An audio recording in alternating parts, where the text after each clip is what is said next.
Hola queridos alumnos, ahora vamos a ver en nuestra clase de número 5 el tema de la neurosis. ¿eh? La neurosis es un estado de desbalance en el individuo que surge cuando simultáneamente él y el grupo del cual forma parte experimentan necesidades diferentes y el individuo no puede decidir cuál es la de necesidad dominante. O sea, cuando la persona no puede discriminar cuál es la necesidad principal, se va a encontrar, si la propia o la del grupo, se va a encontrar en un conflicto en el cual, por lealtad al grupo o por lo que sea, se va a posponer a sí mismo. Y en ese caso estamos hablando de una persona neurótica. Esto produce una interrupción en el ciclo de la experiencia. No percibe claramente cuáles son sus necesidades ni sus emociones. Cuando las percibe, no encuentra la manera de satisfacerlas, se confunde y queda insatisfecho. O sea, esto sería lo que nosotros llamamos neurosis. O sea, una persona que está confundida, que no logra satisfacerse. Vamos entonces a hablar de cuál es la confusión neurótica. La persona que padece este trastorno no distingue su necesidad dominante de las demás. Entra en un estado de confusión que se traduce en vergüenza, en titubeos, interrupciones. Y la confusión puede estar a nivel del ambiente, con el que entra en confluencia, sin poder distinguir cuál es principal, su necesidad o la del ambiente al que pertenece, como decía antes. Y cuando la discriminación falla, la persona no puede hacer un contacto eficaz con el ambiente, ni se puede retirar del ambiente. Ambos procesos afectados generan un mal funcionamiento organísmico. Y la progresión de la neurosis, que en el caso de no recibir tratamiento, se extiende a diferentes zonas de la personalidad, afectando otras funciones del yo en su avance. Vamos a ver cuáles son algunos de los síntomas que nos indican que alguien sufre este trastorno. Lo primero y más notable para la mirada gestáltica, para el ojo entrenado en Gestalt, es que su percepción está distorsionada. O sea, no ve aquellas cosas que para una persona sana son obvias. La persona neurótica no las ve, directamente es como que no existieran, no las tiene en cuenta. Y entonces decimos que sufre de escotomas, de recortes de la percepción de la realidad. Se encuentra angustiado, tiene somatizaciones, enfermedades físicas, que a veces decimos somatizaciones porque es una palabra que en Gestalt tratamos de no usar, pero para dejar claro que son enfermedades físicas que no tienen un origen físico, que muchas veces tienen un origen más emocional. Tiene conductas autodestructivas o autopunitivas, negatividad, aislamiento, falta de intercambio con el ambiente o un intercambio empobrecido, y sufre o padece de insatisfacción crónica. La autoestima está baja, tiene a veces una actitud pedante o soberbia, para poder compensar esta sensación de minusvalía, y tiene la agresividad perturbada, que se manifiesta a veces en agresiones fuera de lugar o una agresión o una agresividad solapada, o sea que cuando alguien menos se lo espera, se transforma en agresivo, cuando no corresponde y está fuera de lugar. Si bien Peirce señala que la actitud evitativa es la génesis de la neurosis, el origen de esta actitud puede tener múltiples causas. Reconoce una sola neurosis, con diferentes manifestaciones según sus mecanismos más frecuentes, sus interrupciones y sus áreas de no darse cuenta. Bien, para Fritz Perls, la neurosis era una sola, que tuviera que la persona hiciera mayor uso de recursos obsesivos o de recursos histéricos o simplemente generara actitudes fóbicas, que para Freud eran todas neurosis distintas. Para Perls no hay una diferencia en el diagnóstico, es simplemente circunstancial. Las diferencias son circunstanciales. El neurótico es una persona que no logra darse cuenta de sus sensaciones o de sus emociones o de las actitudes de los demás. Todos estos son puntos ciegos que le impiden obtener lo que se propone. O sea, por eso vive en la insatisfacción, porque como no logra ser eficiente a la hora de satisfacerse, bueno, la mayor parte de sus necesidades quedan a medias, insatisfechas, no se siente bien consigo mismo, ¿no?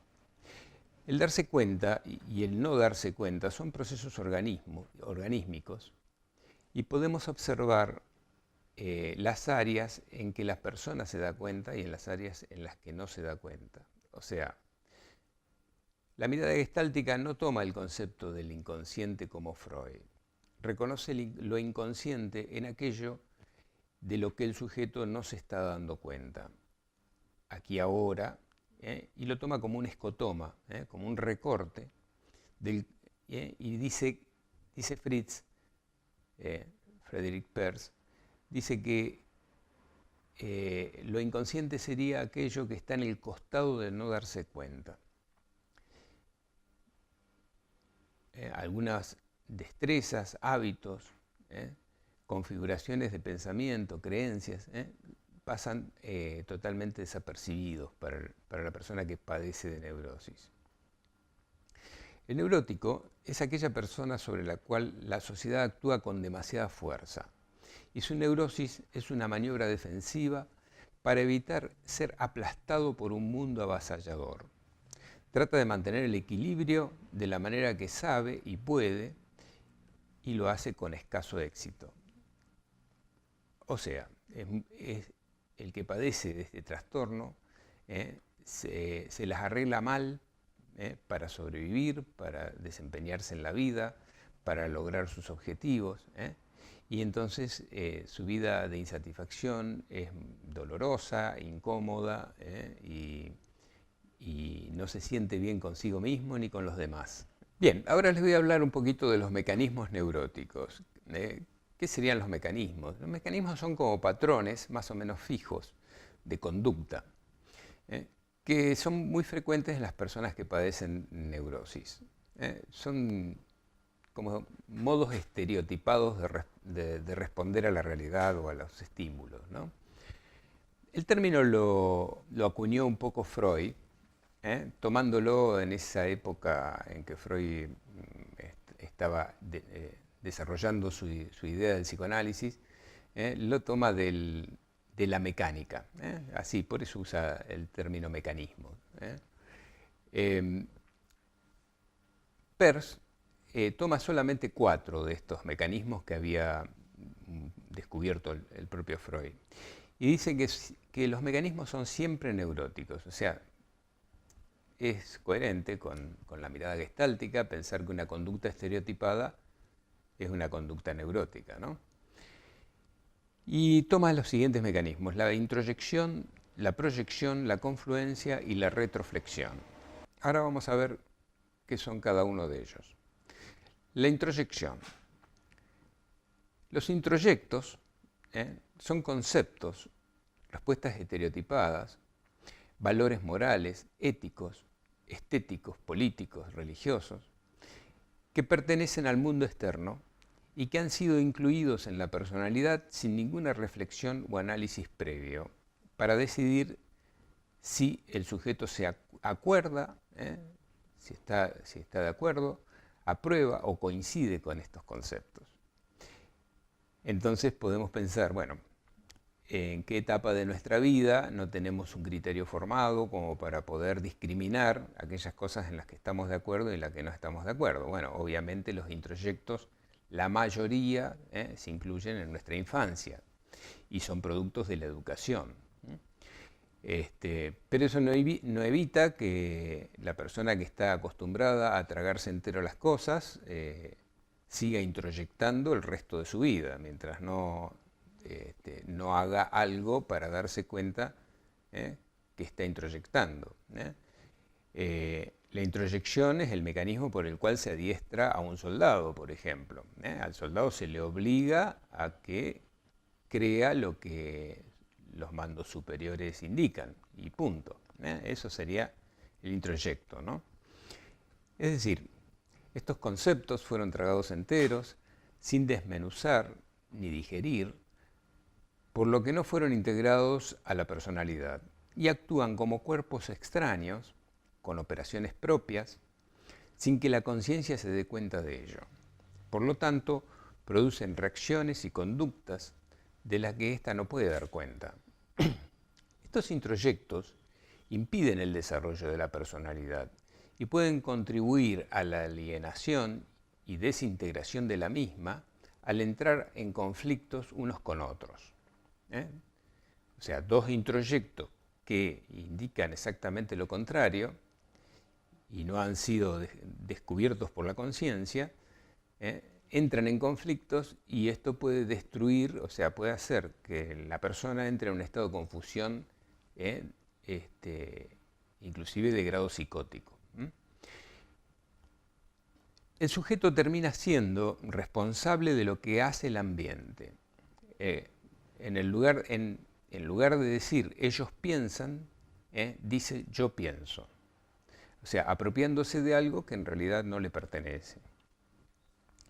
La actitud sana es la incorporación de estos contenidos, o sea, filtrándolos con la crítica y la conciencia. O sea, es necesario que los introyectos, para que dejen de funcionar de esa manera anómala, sean reconocidos, sean analizados conscientemente y luego elegido de manera voluntaria qué es aquello que uno va a conservar de eso, o lo que en realidad no desea, no quiere y no pertenece a sí mismo. Cuando uno hace ese trabajo, hace una asimilación y deja de ser un introyecto. Entonces, ¿dónde está el límite de contacto en el caso de la introyección, en el tema de la introyección? El límite de contacto está corrido hacia el interior del yo. ¿Se acuerdan que les decíamos que el yo es como una membrana? El límite de contacto está corrido hacia el interior. Bien, ahora vamos a hablar de la proyección. Llamamos proyección a esa disposición a creer que los demás piensan y hacen aquello que en realidad piensa y hace el propio sujeto. Tiende a ser responsable al ambiente de aquello que se origina en el organismo.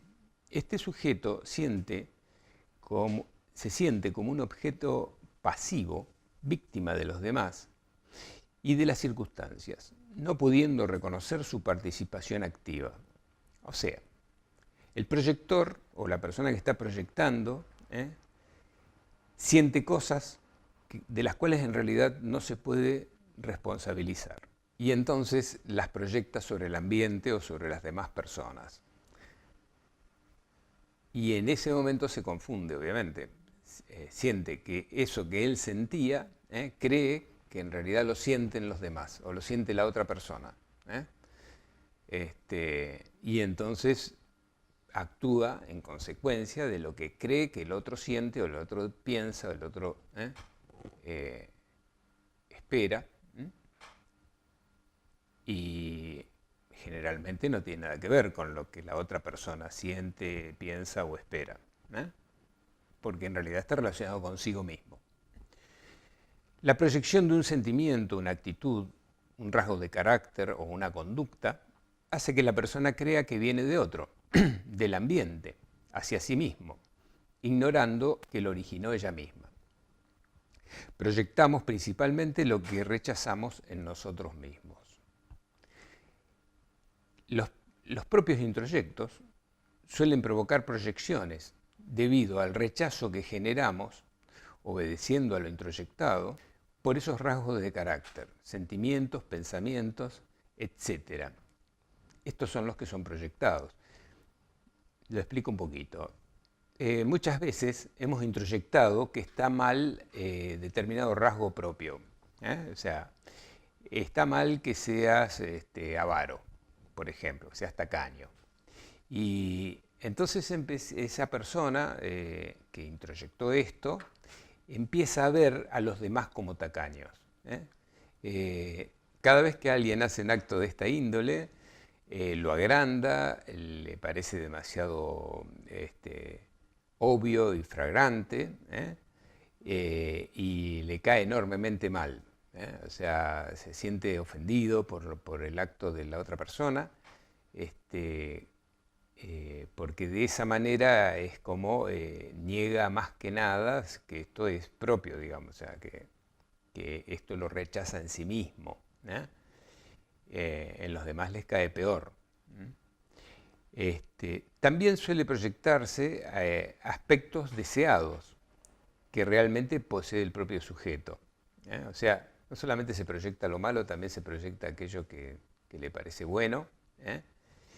Y entonces cree que aquellas cosas que él pondera, que la persona pondera, que le parecen excelentes, las tiene muy poco y que las tienen otras personas. Y lo ve siempre en el otro y no lo ve en sí mismo. Esto sería un clásico de la proyección. En general, cuando se trata de aspectos que considera negativos, suele enojarse mucho. La persona que ha proyectado un aspecto negativo de sí mismo sobre otra persona, cuando lo ve en la otra persona, se siente ofendido y agredido personalmente por ese aspecto. Entonces esto es como un indicador de que ahí puede haber una proyección, cuando vemos que alguien se ofende demasiado respecto de las circunstancias en relación a determinados rasgos de alguna persona. La actitud sana sería reconocer que eso, que resulta tan evidente en otra persona y causa rechazo o envidia, le pertenece a la propia persona. Y de esa manera se anula la proyección. ¿Dónde está el límite de contacto en la proyección? El límite de contacto está corrido hacia el ambiente, o sea, está fuera del yo, corrido hacia el ambiente. Vamos a hablar entonces de la confluencia. La persona que está en confluencia no puede distinguir con claridad qué le pertenece y qué pertenece al ambiente, qué cosa es de él y qué no es de él. La confusión suele darse en distintos grados, desde perder la claridad del límite entre el sí mismo y el ambiente, hasta no poder distinguir en absoluto quién es sí mismo. No tienen sentido de sí y por lo tanto no pueden experimentar ni apropiarse de esa experiencia. Esto hace que su personalidad no se desarrolle y vive sin enriquecimiento personal. O sea, pierde la capacidad de verse y percibir sus necesidades como principales. O sea, la persona que está en confluencia, que puede estar en confluencia con otra persona o con todo el ambiente o con determinado aspecto del ambiente, o sea, la confluencia puede ir discriminando, ser discriminativa y ser solamente en relación a algo, no puede distinguir ese algo o esa persona o ese ambiente o esa parte del ambiente, no la puede distinguir del sí mismo. Eso significa que va a estar creyendo que lo que quiere la otra persona es lo que quiere él, por ejemplo. Son las típicas personas que se adosan a los proyectos de otros. O sea, viene la pareja y le dice, quiero ir a ver tal película, y dice, justo la que yo quería ir a ver. Y si cambia de idea la pareja y dice, no, ahora quiero ver la otra película, también era la que quería ver. O sea, o que dice, lo que vos digas está bien, o vamos a donde vos quieras. O sea, nunca tiene una propuesta personal, una propuesta propia, porque siempre se está amoldando, adhiriendo a lo que el otro quiere. Eso es uno de los ejemplos de confluencia. La confluencia puede abarcar distintas formas y distintos aspectos de la persona, y a veces ser confluente solamente en la acción, pero no confluente en las ideas, o a veces al revés. O sea que podemos encontrar la confluencia por ahí solapada dentro de otras actitudes que parecen independientes, que parecen discriminadas, pero en realidad no lo son. La actitud sana sería entonces la discriminación del ambiente y la identificación de sí mismo, consigo mismo. O sea, identificarse con uno mismo. El límite de contacto está totalmente ausente, o sea, no hay ningún límite. Está totalmente confundido con el ambiente. La retroflexión. La retroflexión consiste en hacerse a uno mismo lo que en realidad queremos hacer a otros. Una acción que hubiera sido útil para modificar el ambiente para su necesidad es dirigida hacia la propia persona, impidiendo el resultado deseado y generalmente dañando o empobreciendo al propio sujeto. Lo retroflexionado puede ser de diferente índole. Puede ser el amor, puede ser el odio, la admiración, el rechazo. Pero es mucho más común que se retroflexione la agresividad. ¿Por qué? Porque el miedo que provoca la respuesta de los demás lo lleva al sujeto a agredirse a sí mismo antes de agredir a otra persona. O sea, cuando siente que la acción eficaz para modificar la situación sería agredir, a veces porque esta persona lo agredió primero y entonces la respuesta lógica y correcta sería devolver la agresión o tomar una actitud agresiva para poner a la otra persona en su lugar, sobre que ha sido agredido se vuelve a agredir a sí mismo en vez de agredir hacia afuera. Y entonces es muy común que esta actitud de retroflexionar genere síntomas orgánicos, genere enfermedades orgánicas. Una de las más típicas y que cualquiera puede reconocer es la gastritis, llegando hasta la úlcera, a las úlceras intestinales, la úlcera péptica, etc. También es muy común que esto se traduzca en enfermedades de la piel, como eczemas, como todo tipo de reacciones alérgicas. O sea, la retroflexión o el dolor de cabeza también es un clásico de la retroflexión. O sea, estoy enojado, no lo reconozco y de repente me duele la cabeza. Por lo tanto, el mecanismo de la retroflexión tiene una gran incidencia y lo podemos reconocer mucho en la vida cotidiana, en las personas que nos rodean y a veces en nosotros mismos. El límite de contacto en la retroflexión se encuentra en el medio mismo de la personalidad. O sea, uno está dividido en dos. Uno que recibe la retroflexión y otro que la ejecuta. O sea, como que la persona dividida se autohace, se autoagrede o se auto ama o se autoodia, como decíamos antes. Bien, creo que con esto podemos dar por cerrada la clase de esta clase, la clase número 5, y les voy a decir entonces un poco la bibliografía.